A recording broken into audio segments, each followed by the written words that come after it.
My grandfather was a simple man. He worked for the newspaper company every week since he was 12 years old, only taking off for his father's funeral, the birth of his eldest daughter, and to fight in Vietnam. He married my grandmother after the war in a white clapboard chapel in a rented suit. He collected early American history memorabilia. He believed in God. When Grandma died, he got a bit more social, called sometimes, asked me what I was learning in history. Mom said it was because he was lonely. As I got older though, I became something of a history buff myself. And I think Granddad connected with that. He would show me all these letters he had collected over the years, letters that the earliest of settlers had written to each other and back home when they were trying to establish towns that would survive. Jamestown, Roanoke, they were fascinating. When Granddad died, he left all those letters in 2 boxes. He had planned, organized everything so it would be easy for us. He had been diagnosed with Alzheimer's and had never faced an enemy he couldn't shoot, so that's exactly what he did. He stared down his plaque-ridden brain in the mirror during a moment of lucidity and shot it with his .45. The 2 boxes were labeled, Donate to Museum, and for Carrie. Almost everything was in the museum donation box, which I thought was only right since they were priceless artifacts. Mom already had the Smithsonian on the line. In my box though, the things he had passed along for Carrie, there were 2 letters, and one was from him. Dear Carrie, if you are reading this, I am dead, and I hope it's not too hard on you or your mom. The other letters I left you were given to me by a friend in the auction circuit, and he picked them up from an antique shop. The owner gave them out for free, the bastard. I realize I am burdening you with this knowledge, but it has to go on to somebody, and I know your brothers, God love them, couldn't cut it. But you know the horrors this country was founded on, and you can be trusted to do what's needed when they come back. When I got back from Nam, I went looking for a reason to believe in America. I found this instead. Love, Granddad. Needless to say, I was spooked and intrigued, maybe a little numb from the week's grief and chaos. I folded up the letters in my pocket and threw away the box they came in. The rest went to the Smithsonian. I went back to my room and read everything, stayed up for hours. At first, I thought they were the ramblings of a demented and lonely old man. Then I figured they were fakes, hoaxes that were just believed by a demented and lonely old man. Parts of it read like a PBS special on the settlers, the others like a horror movie. These things, surely, could not be real. I didn't learn these things in school. 1. April 7, 1606. It is a gray day. All morn it has rained, and the men are weary and in foul spirits. The ground here is soft and wet, giving way underfoot like it does in Scotland. Only the air swarms with the most pestilent insect that makes us itch and groan during the nights. The native people do not go to the place we seek. They describe it using a word our interpreter says has no direct translation, but whenever they speak of it, they wave to blackened cobs of corn or rotten fish, dead things that fall to decay and stench. I bear no ill will towards these natives. I think them only a superstitious group, like the Scots. Perhaps it's the wet ground. 3 of my men perished last night. They did not have the same fever as the others, who suffered from horrible aches and sweats until they collapsed, but simply did not wake up in the morning after appearing strong and healthy yesterday. We found their mouths wide open and fixed in crooked screams, which has bothered the others. They begin to speak of a curse, to whisper about what the natives said. They point out to me that the roots of the trees here are thicker and blacker, and that the animals are dying. There are no birds or fish or mice, only the accursed insects. I have nothing to say to this, other than that if the land is not wanted by the natives, it is uncontested, and therefore we would be fools not to accept what Providence has shown us. I tell them the king will appreciate our efforts, and I hope it is true, but these are dark waters. Jem McAllister. Of course, I spent hours googling Jem McAllister settler. I baffled over the date 1606 when the first American settlement, Jamestown, was supposedly not created until 1607. There were no results. It seemed like just another doomed early expedition. 2. April 9, 1606. At last we have reached the place of burning, as the natives call it.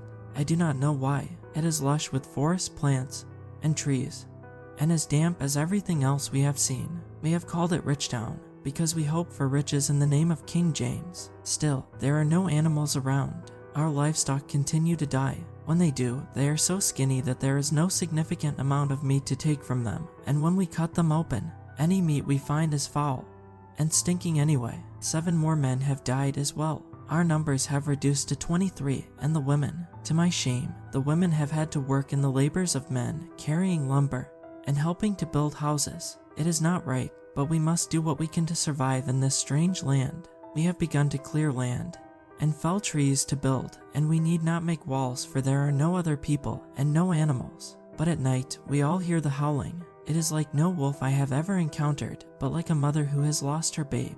I fear it is a banshee, and tell the men not to wander when the sun sets. Still, no beast comes for our remaining pigs or cows, only the sickness that has taken the rest of them. Poor Beth Lyons is with child and due any day now, and I fear the babe will surely not live to see the summer. It is foolish on Patrick to have brought her along. I do not know what we will do once the last of the livestock perishes, for there is not one deer or squirrel or bird here to sustain us. Jem McAllister. I went to a conservationist, one of those experts in old things, and showed him just the first 2 letters to see if they were real. He raised an eyebrow at the content, asked me a few times where I got it, to which I replied a few times some vague story about collecting memorabilia, then said he'd send it to get carbon dated for me. When the results came back, the conservator handed them to me with a pale face and suspicious eyes. The carbon dating of the paper on which the letter was written went back to about 1580 to 1620. That put 1606 right smack in the middle, and likely accurate, so I knew I was dealing with something real, not a hoax, not dementia. But the strange thing was that the chemical analysis of the letters revealed levels of sulfur 120 times normal background levels. I couldn't find any reason for this in my research, nor could I find record of a place of burning or a strange disease that killed off animals and people. I managed to dig up a record of an expedition to the New World from around that time headed by James McAllister, but it was listed by the English writers at the time as lost. 3. April 14, 1606. This is a horrid place. No animal dares to set foot in our small town, and those we have brought ourselves are all dead now, their meat blackened and useless. All day it smells of smoke and of rotten eggs. We are hungry. I have written to the governor in England and pleaded for him to send supplies, but it will be months before such things can arrive, and we have thus far been unable to plant crops. The ground is too wet. All we have are the roots that grow naturally here, thick and tuberous things that taste of nothing but bitterness and make us tired and sluggish the rest of the day. Beth Lyons gave birth last night. The babe was born with black eyes, no whites. His skin was gray like that of a fish, and he screamed and screamed from the moment he came out, not in the desperate, wailing way that infants do, but almost in rage. Beth would not speak and would not hold it. Patrick says he doesn't want the child in his house. He put it in the cradle and said the boy stared at him. When I went to see it, the child had its mouth wide open like the corpses of our men who had died from the illness, and its eyes were full of hatred. I swear before Christ that it spoke to me in the voice of a man, or rather of many men, and said this: "Foolish son of Adam, I will feast on your marrow. I will devour your soul as I devour all children of flesh. This infant shall be neither the first nor the last." Beth started to scream and has not stopped. Her laughed, then began to scream as well. We took it out and have placed it in the church we built, hoping the house of God could drive out whatever evil resided in it, or at least contain it. This morning, we found Beth dead. Patrick had killed her to stop the screaming, then shot himself. The baby continues to cry, and nobody, not even Father Noah, will enter the church. I pray God deliver us from this terror, but I fear with each day that God does not reside here. Jem McAllister. Virginia Dare, of course, was supposed to be the first white child born on American soil. This I realized with a chill, thinking of the word lost. And the way the English wrote it blithely on records of this expedition was because no one survived to tell of the baby boy born to poor Beth and Patrick Lyons, whoever they were, son of Adam, a crude and ancient way of meaning human. So what inhabited the baby was not the same. I looked up Richtown and found a brief English record of the letter McAllister had sent pleading for help. Richtown, in present-day North Carolina. 4. April 16, 1606. Burning. It is all on fire all the time, and the houses are gone. We sleep on the ground now as pigs, and listen. Father Noah talks of God, but the infant talks of flesh and hunger. He says that we shall be fed if we listen to the howl. The howl calls to all. Do we know? Have I known all along? This is, perhaps, not the right place to be. The natives are superstitious, but correct. Revelations 13. to 1, and I saw the beast rising out of the sea with 10 horns and 7 heads. Jem McAllister. So I went to North Carolina because I'm an idiot with no self-preservation and terminally curious. I did not show the letters, but I asked about the doomed settlement of Richtown, and a few old men who chewed tobacco and looked me up and down with skeptical frowns pointed me west and west and west. One historian I ran into told me to wait before going further, said he'd contact a woman who knew more, who could talk to me. When she came, her face was ashen, and the first thing she told me was to go home. What you are looking for is hidden for a reason, she said. As long as this land has existed, wise people have avoided. Only dead people have sought it out. What does Revelations 13:1 have to do with it?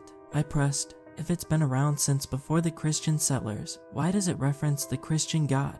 It has nothing to do with God, she snapped. With any God, of any people, it uses what you know, because it is the voice of the end. If you listen to it, the end will come. Before settlers ever came to these lands, the native people burned a ring around its home to mark the land as forsaken, and because fire kept it contained, they warned people, including McAllister, never to go in. Whatever you read in those letters was not meant to be found. It is the very reason why the expedition is dead. Where is it? Stupid girl, I will not be a part of your suicide. My grandfather gave me these letters. I think he wanted me to find it. Then he wanted you dead. Perhaps the whole world with you. Have you read them all? Well, do not try to find that place until you've read every letter. 536, 536, 536. Destruction. Once, it roamed far across these lands. The Norsemen came and brought part of it back to Europe, and it gorged itself. The people here have trapped it since then, and it starves. It aches for us. It brings the end, and we fall before it. We can do nothing else. We ate Father Noah. The infant told us to. He tasted of smoke and pig. I savored the salt in his blood. It is a sin, but so is hunger. God is not here. God is not here. God is not here. We cannot cross the line of fire like it tells us to. It wants us to roam free once more so that it can leave here and eat more of them. I think this is not good, but I cannot think of why. I do not know who I am anymore, only that I once prayed to a God that said I would be saved. Save me from this then, God. We will not leave. I am in charge of the others, so I have killed them. At night, I have gone through and slit their throats. This way, no one will leave.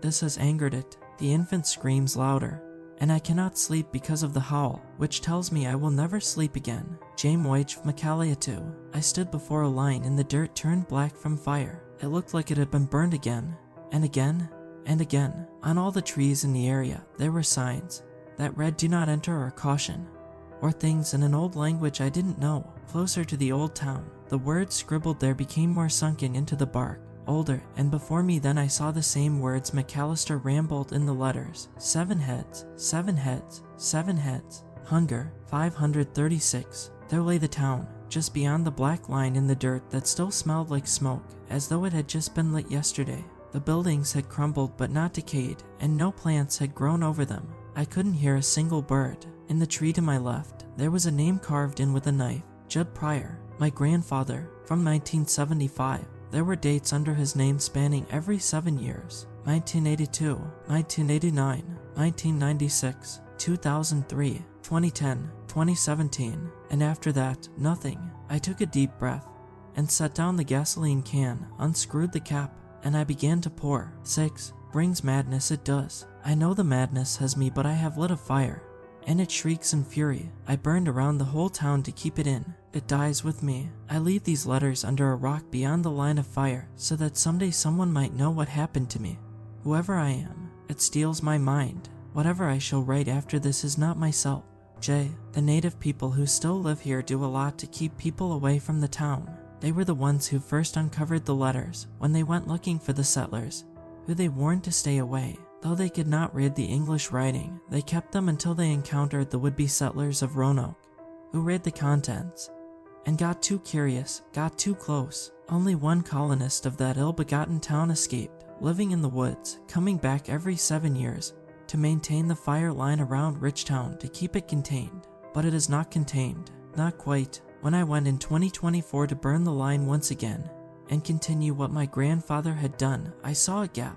It was about as wide as a man and perfectly clean, perfectly straight. I don't know what or who made it. but I could tell from the way the hair stood up on the back of my neck that it had escaped. And that is why I'm passing the knowledge to you, so you know what is out there, what lives in this land. Richtown and Roanoke are only symptoms of the disease, and you have to be ready. If you hear the howl, don't listen. 7. Listen, son of Adam, daughter of Eve, child of flesh. I know your tongue as I know every tongue. I know your heart because I have tasted it, ripped it with my teeth. You are nothing but salt and iron. The fool thought he could outsmart me with fire, like the wretched people of this land who imprisoned me. Fire on the surface is not fire in the heart of the ground, so I will bury myself. Into the heart I shall lock him away, and poison the dirt, spread the poison up along this coast, then west, until the whole thing is rotten, and you will know me. In time, you will. I will feast on your marrow. I will eat it all. When the time comes, you will know. When you hear the howl, listen for me. Jem McAllister.